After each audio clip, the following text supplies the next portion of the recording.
Hey, I think it worked. Welcome to the cruise, amigos. I'm coming to you live from where am I? Lake City, Florida, in my car. You can tell I'm in the car, and then over there on no, he's this way. I got to change hands over that way. That's Amigo John. He's up there in Minnesota, but you have to be very quiet, folks. He's all hung over from the Elton John concert last night. So you can't talk real loud. And Amigo Martin is lost on the Valiant Lady somewhere, wherever they are. He's going to be with us. He just messaged me, and he was, when you get enough gin in you, the clock is very soft. Where those hands are, it's kind of like, Mickey Mouse hands. And so he says, is it now or is it an hour from now? And so I said, no, let's do it now. So we're going to see him in just a few minutes. So it'll be good. And by the way, folks, if it seems like the camera's bouncing around, it's because it is. I have my computer is half on my steering wheel, so it's liable to blow the horn at any second. And I'm holding it up on my hand on the other side, which if it falls asleep, the whole damn thing's liable to fall to the floor, and I'm liable to disappear. So, also, when John and I were testing the signal, I just tried to turn the computer around and hit the turn off button. So I'm allowed to do that too. I mean, technical things are not real good. Oh, they're great. Right. They're actually great. And I think we need to do a plug for McDonald's, because we are using McDonald's internet today. And you know what? It's better than Carnival. It's better than MSC, and it's better than Norwegian Cruise Lines. I am literally, folks, sitting right outside the door at the McDonald's restaurant in Lake City, Florida, which is right off of I-75. And I pulled into the parking lot and signed into their Wi-Fi. I tried to think about going inside, but the place is packed. So I said, well, hell, I got to do it from a car. But yeah, hats off to McDonald's, and what a good Wi-Fi. There's Carol. Hi, Carol. Hey, Carol. She says hello to the two amigos. Okay, well, I will point after we get McDonald's a plug. And by the way, I also ate lunch at McDonald's an hour ago because I wanted to see if there was a signal enough that I could get a hold of John. So I got him out of bed because, again, he goes out to that concert and gets all hammered and stuff and smokes dope or whatever you do at concerts. I've forgotten. I'm so old. But anyway, he was at Elton John last night, and that's Elton John's hands on his head. No, that's a girl in front of us. We had a Karen standing in front of us. Oh, Chillie. Don't fall down now, buddy. Don't fall. You're okay.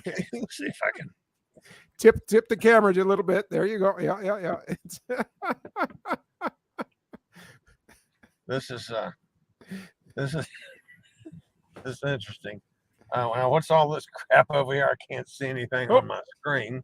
Now he froze for just a second, but I think it's your problem.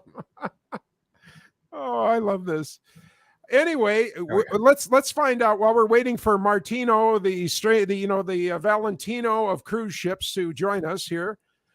Tell me about, you just got off the ship this morning. Let's take it backwards. Okay. Let's go backwards. You got off the ship. So how was this morning?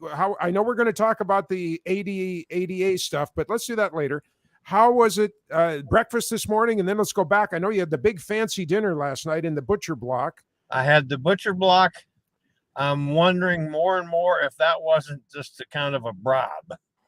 But yeah, I had a lovely dinner last night. It was really good. This morning, and then I had to pack. But one problem, I sent some laundry out, okay?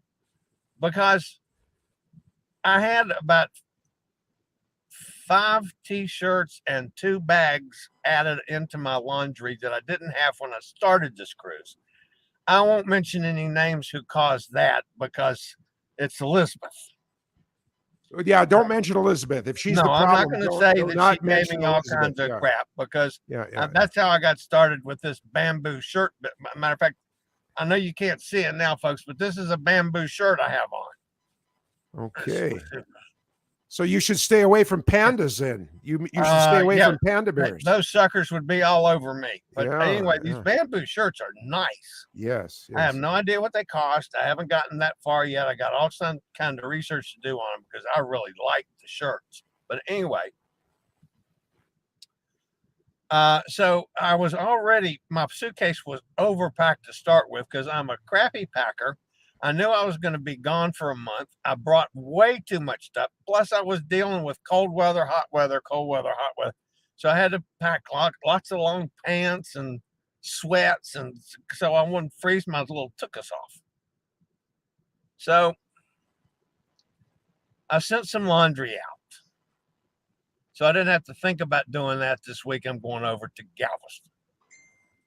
And also thinking it comes back folded up so nice and neat that it would be easier for me to figure out how to put all this extra crap in my suitcase with it nice and neatly folded up.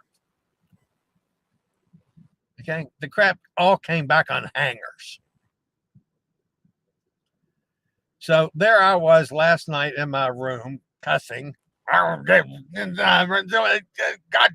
hangers and folding crap up, and I'm terrible at folding, terrible at packing.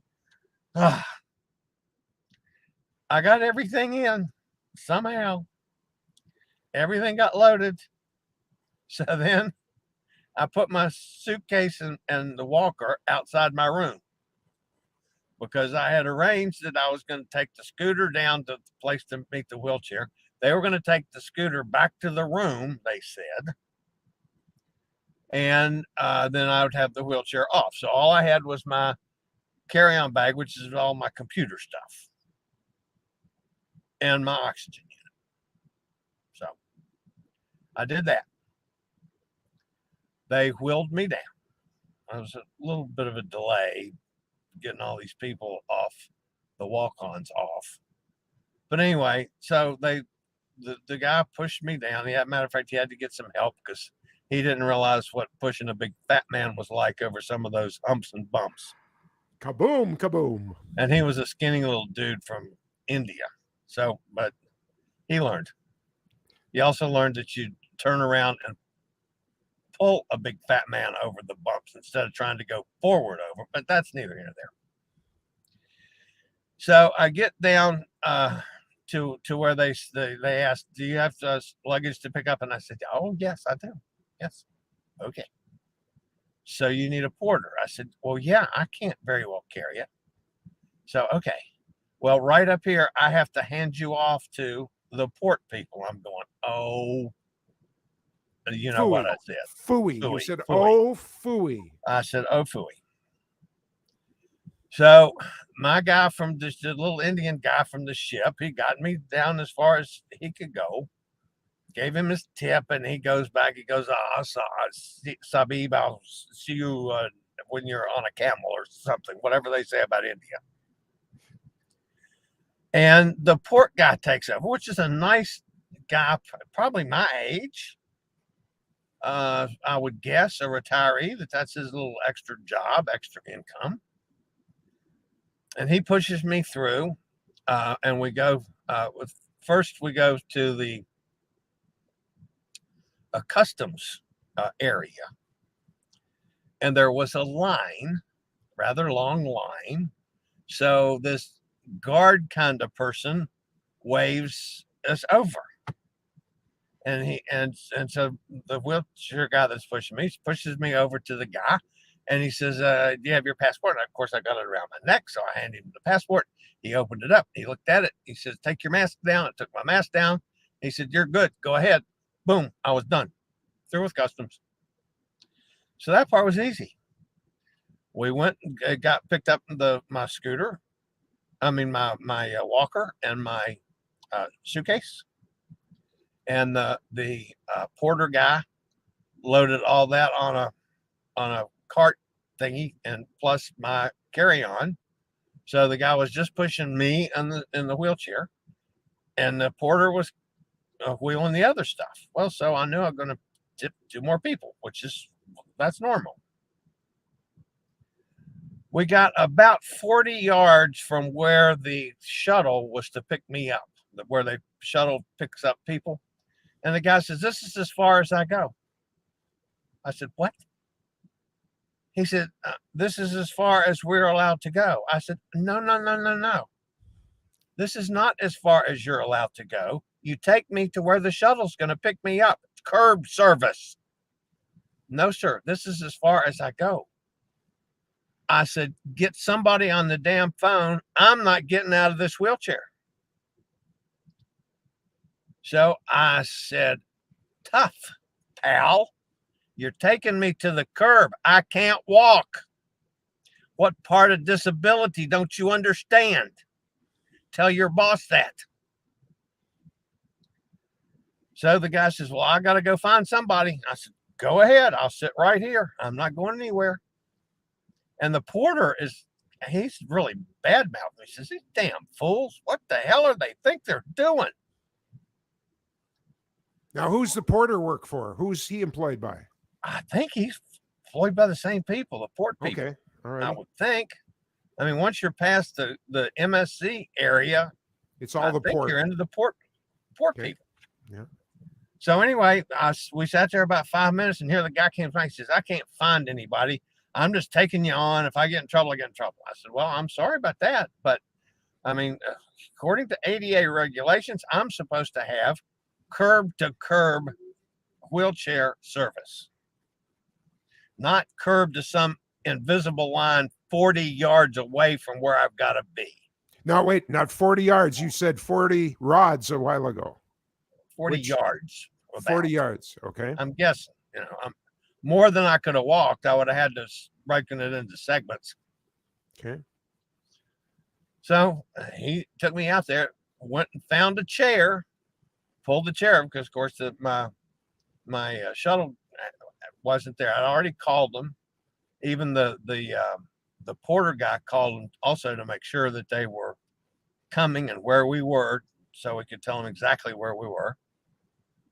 And the guy did put me in a chair, so I was in a chair, regular chair, and he took off with the wheelchair.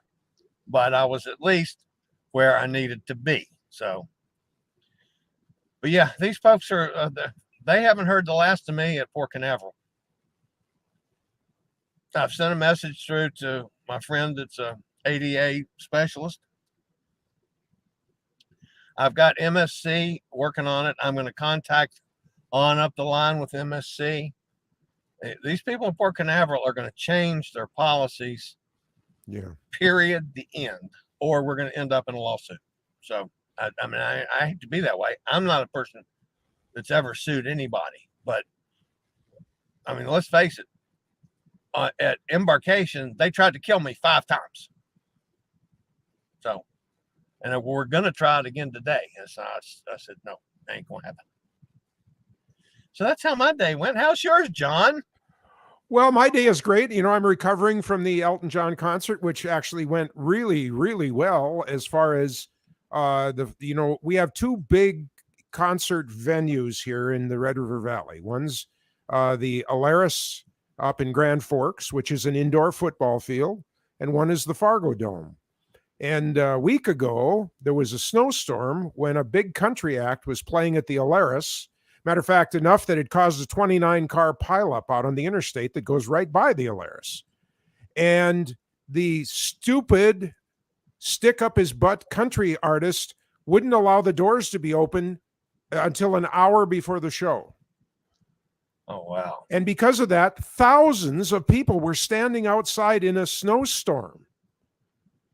And then when they got there to the security, all of a sudden they had put in new rules about what size bags you could bring in. And here's all these women with sort of like winter survival bags with them, with bigger bags. And it's like, well, you have 2 choices. You can go and put it in your car and come back in and go through the line again, or you can throw it away. And apparently at the end, there was like this mountain of throwing away beautiful, good bags. Problem A. Problem B, many people did not even get into the show until it was 20 minutes in. I mean, it was just a problem. There was a 29 car pileup. Many of those people just walked away from their cars. Now they're all getting pulled into court for abandoning a car while you're in an accident.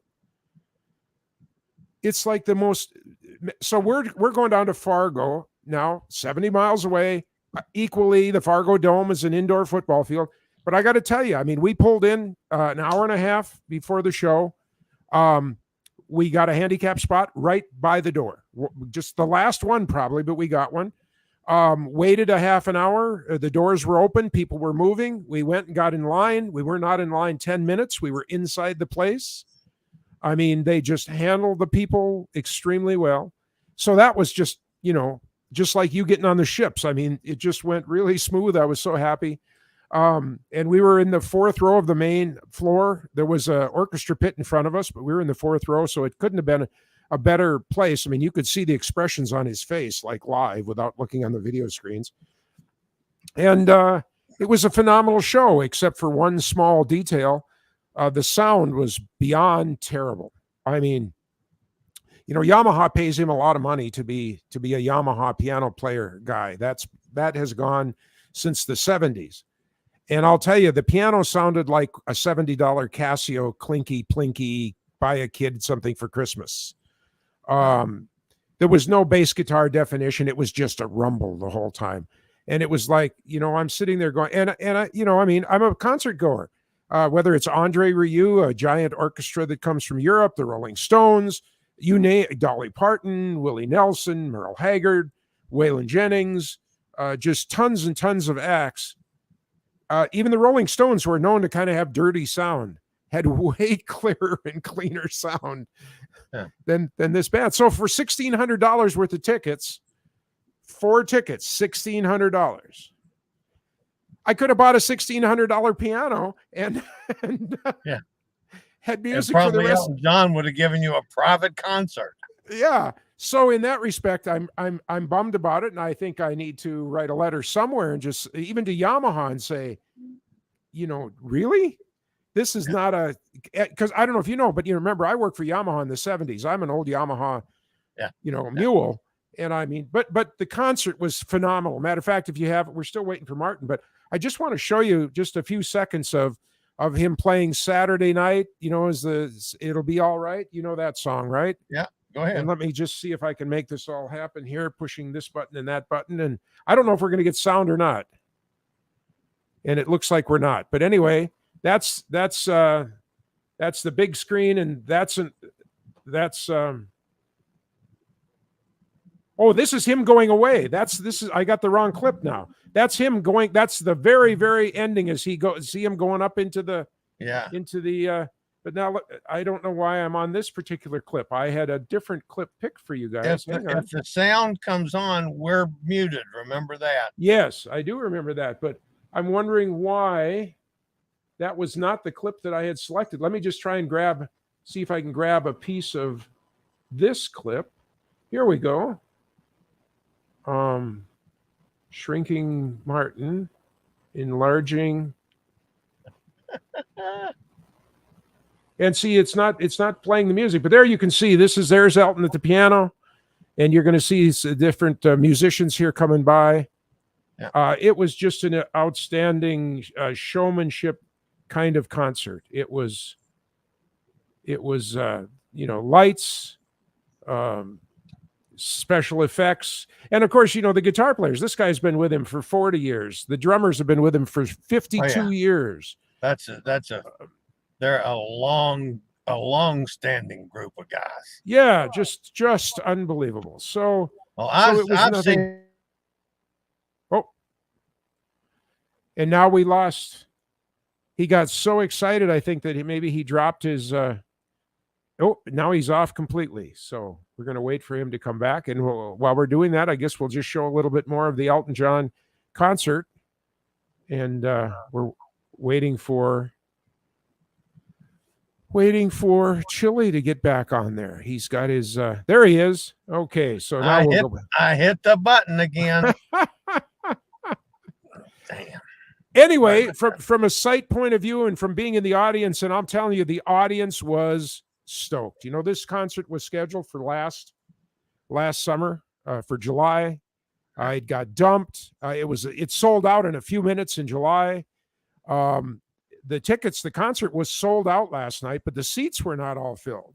So that means a lot of people, and there was on 5:00 on Wednesday morning, they opened up ticket sales again for the reselling of the tickets, and not all of them got sold, but everything on the main floor was sold. And then, of course, you know, as you went up in the wings, they weren't. But certainly, and he said that's the 10th time that he played in the Dakotas, the 4th time in Fargo, and he just was so happy with the audience that it just was a great experience for him too. And you know, it's wonderful. He's going to be 75 years old next week, almost as old as you. Almost. Getting close.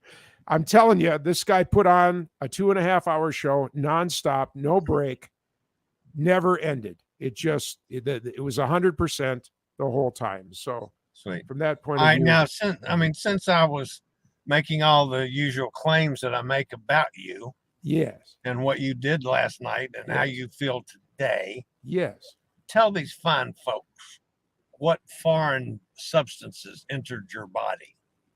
We went down early. We left here at 2:00 yesterday, and we went and the first 2 places we wanted to go to didn't work out. One of them was actually closed for remodeling. We ended up in a place we hadn't been before, but like a brew pub kind of a place. I had a 16-ounce beer and a onion burger and some sweet potato fries. And that's all that I had. You had a beer. I did have a beer at like 3, 4 I o'clock. didn't even know that. Yep. That was it though. I mean, and then I had nothing at the venue. I didn't, I refused to pay those kind of prices. Yeah. I just refused to do that. And then we stopped after, and I got a muffin and a hot chocolate for the ride home, because it's an hour and a half home from that venue. Fortunately, I wasn't driving. Usually I'm the driver, but Ronnie was driving. And so I got to kick back and just have a wonderful experience. And, you know, that's what we did this for, because, you know, I'm just not one to pay $400 a seat for tickets. That is not, you know, that's a cruise. You've gone on cruises that were cheaper than $400. Oh, yeah, absolutely. But, you know, Elton John has, you know, you too. I mean, you know, it's 1967. How old were you in 1967? I was starting in college. Yeah, about 20 years old. And so, you know, Elton has grown up with us and gone through so many changes in the world. And I just thought that it was worth it to put a kind of a bookend on this with him. So, all right, now I have an issue. I don't know if I can get around. I will try it.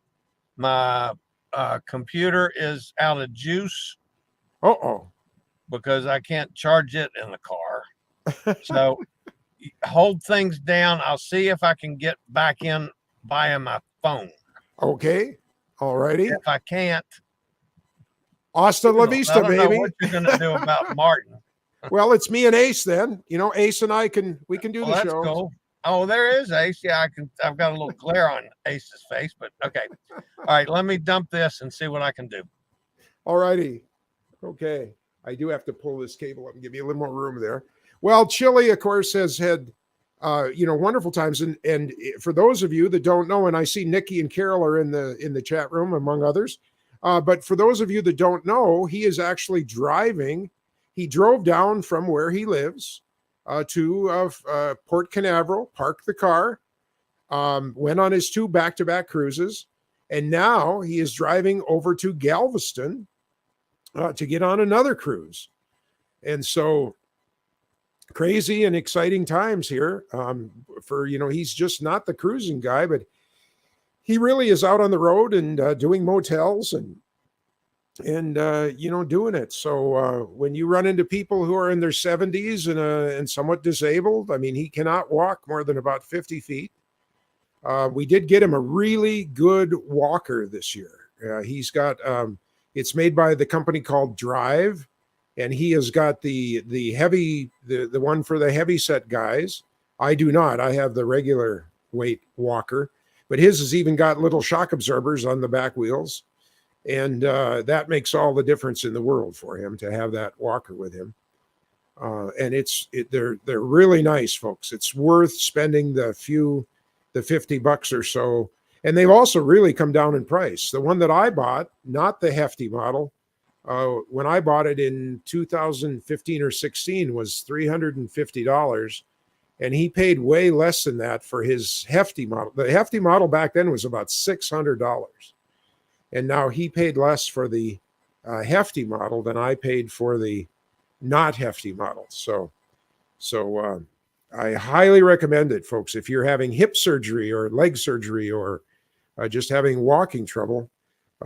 Okay, and now he's saying Wi-Fi. Okay, I can't get it sorted out, so we'll miss. Oh, and that was from Martin then. That's Martin is not able to get on. Yes, we figured that out there. Thank you, Cruise Amigo Martin. He didn't think that he had the right login, so I resent it to him surreptitiously here as I was talking to Chillie, but that didn't work. So Sonny has also joined us in the chat room, and Sonny, just to bring you up to date, Martin cannot join us. He's got shipboard internet trouble.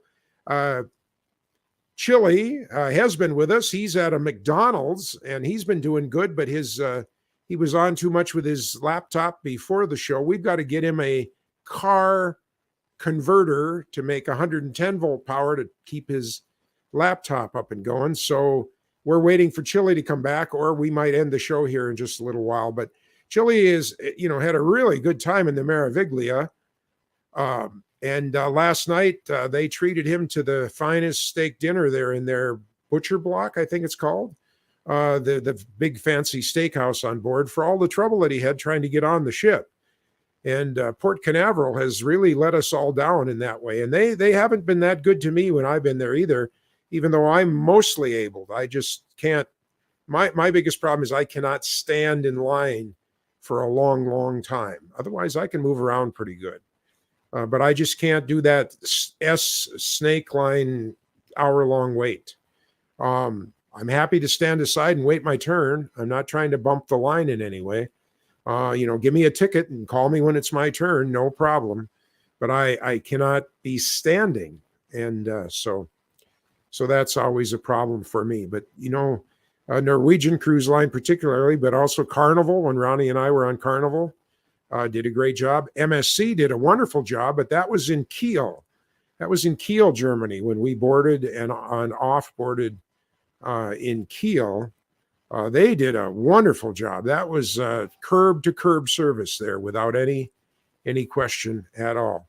And I don't know if you can see too much here because of the camera, but I do have Ace has decided that this is the place. Oh, now I called his name, so he woke up a little bit. But this is the place for a Sunday nap here. So yeah, Sonny, he got the big filet mignon. So more than a steak even. He had a wonderful dinner last night. Other than that, it has been a crazy week here. It is finally not winter. And we have good news in the fact that our solar field has come online. Yeah, that's as Sonny is saying. Interesting to see what the Valiant Lady internet problem is. Call Richard. Absolutely. Call him. Let's drop by his island and have a chat with the guy, I say. But the solar field is now generating about 2/3 of its possible power due to one of the underground cables has a fault in it. And we are in soup land right now. The mud and the snow that's melting and everything, they just can't work out there. And I totally understand that. And plus, we do not have, they are tables that turn with the sun, and we don't have that turning motion going yet. They're just flat. So they're not, of course, picking up 100% all through the day, but really just in the midday when the sun is overhead. But we do have 4 out of the 6 of them generating power. It's nice to see a little bit of money rolling in after, the money that's put out for them. But ultimately, of course, they should be somewhat profitable. That's the only reason to do it, of course. And the fact that we are offsetting carbon, and the fact that it's coal. We live on coal here. The electricity that comes to us is provided by lignite coal out in the far western side of North Dakota. So every kilowatt that we can generate with the sun is a kilowatt of coal that doesn't have to be generated. And that, of course, is stuff that's put up in the atmosphere and everything like that. But, I'm still a businessman. I can tell you that I wouldn't do it out of the goodness of the environment. I can't afford to do that because it's a big outlay. It's more than the cost of a new house in Minneapolis. But with a 15-year payout, it should work out. Jack is there. Jack is in Conroe, Texas, 73 degrees right now and sunny. Jack, we just barely hit freezing overnight. We're going to get to 51 today. So we're excited. We're excited here where we are too. Been watching from the comfort of his living room. He's now on the computer. Hey, that's wonderful. Oh, Ace is getting some action going here. Hey, you just want to roll over here, buddy, or what do you want to do? Well, it doesn't look like Chillie is going to come back on here with his computer because he certainly could have done it in this time. So I'm going to try and disconnect myself from the no, Kitty, we do not want to play with that. That is not a plaything. No, come on. No. As you can see, Ace is a real player here, and we do not want to do that with him. So we're going to put him over here. We're going to get our earphone back in. We are going to do a little pitch here to tell you that Chillie is going to be doing his regular show tomorrow morning at 11 o'clock Eastern time. He should have a show every day this week. And then, of course, look who's back right away. He should have a show every day this week. And next week, Martin will be on land, so we should be with him. I will be here, I think.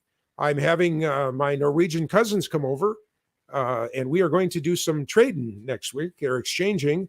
I have a rocking chair that belonged to my grandfather, who was an immigrant from Norway. And the rocking chair was purchased for him in his later life back in the 40s. And the rocking chair has gone from him, my grandfather, to his daughter, my oldest aunt, I guess that would be right. And then she passed away. Her husband had it, of course. My mom sent my dad up to buy the rocking chair from the auction sale that happened when the farm sold out. And Dad bought it for $7 on the auction. And my mom had it through all of her life. And it came back to me here in 2005.